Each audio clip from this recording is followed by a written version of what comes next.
Welcome back, everyone. Got another video today in the worm area.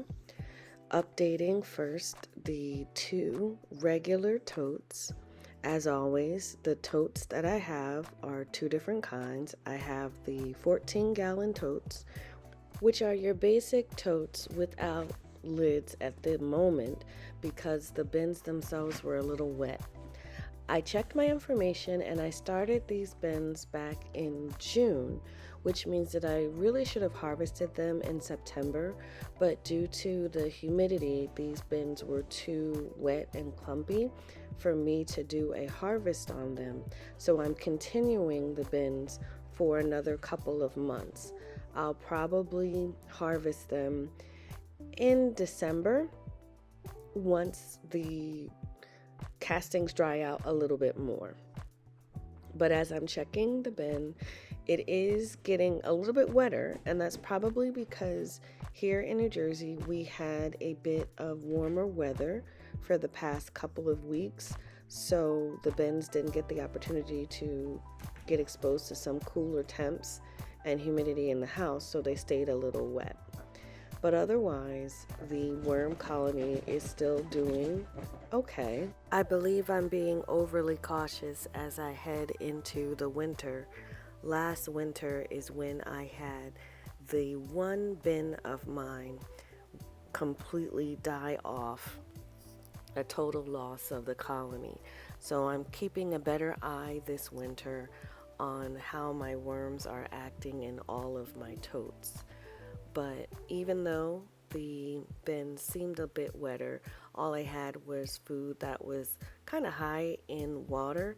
So I'll be interested to see how my 2 totes look next week.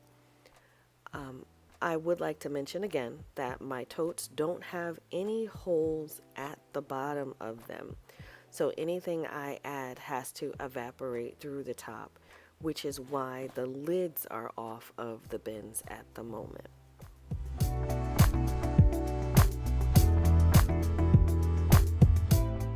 Now this second bin was a bit clumpier than the first bin, so it seems to have attracted more moisture to it than the other one, which is a bit unfortunate. As I mentioned before, I only have a wet or high water content food source to give to it, but I don't think the worms mind because there's a ton of them all throughout the bedding.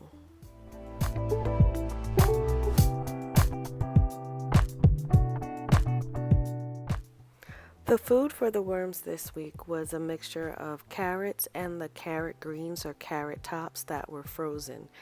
And when you freeze your fresh vegetables, they do release a lot of water due to the breaking of the cell wall. So that's why I say I had food that had a high moisture content because it had been frozen previously. For my next update, these are the reset VermiBag Totes. I do prefer the VermiBag Totes to the regular totes because the amount of water that they hold on to throughout the year isn't a lot. They do allow for a much fluffier and drier worm casting result. So in these bins, I don't have a lot of clumps unless it was a clump of worms or leftover food.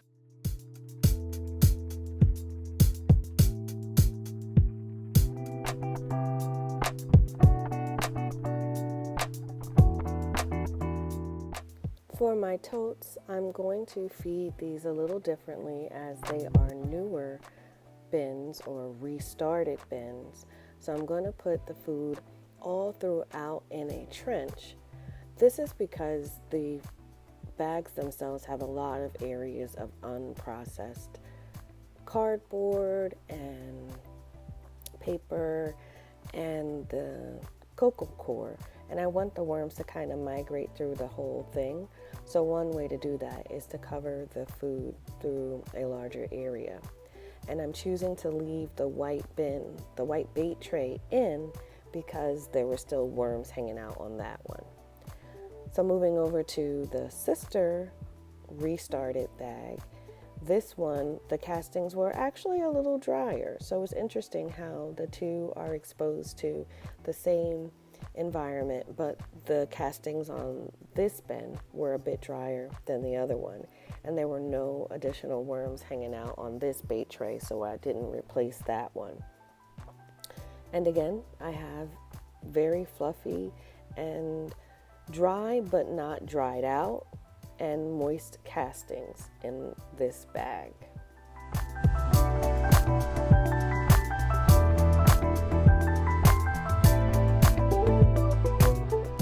Sometimes it can take a few weeks after harvest to stabilize your bin where it's not too wet or too dry, but this time around these VermiBag Totes stabilized pretty quickly.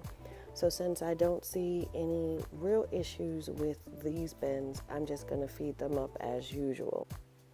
And I chose to cover both this VermiBag Tote and its sister bin with the bubble tape, as I didn't think it would be so bad even though the weather is still warm.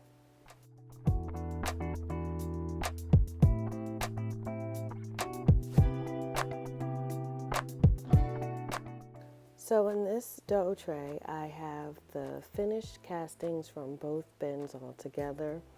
It still has a bit of moisture to it. It's got the right fluffy consistency. It's not too dry or clumpy. So I will be sifting that in the next video. But it all looks well, and I don't see many worms either. And this is me just showing you how I did leave the tray in the VermiBag Tote.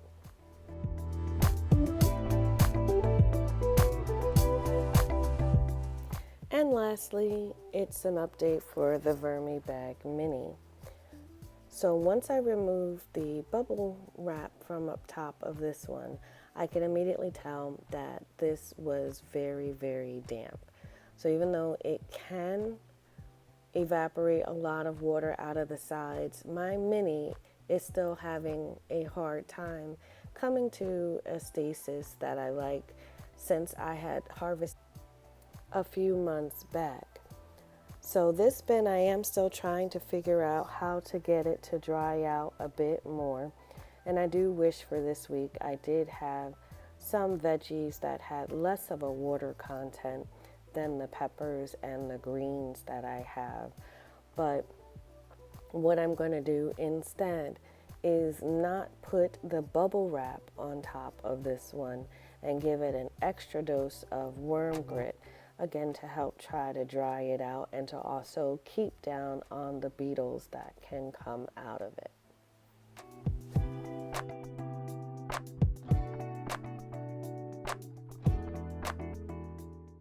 And that finishes up my update on the worm bins. I hope you found this enjoyable. Thanks for watching.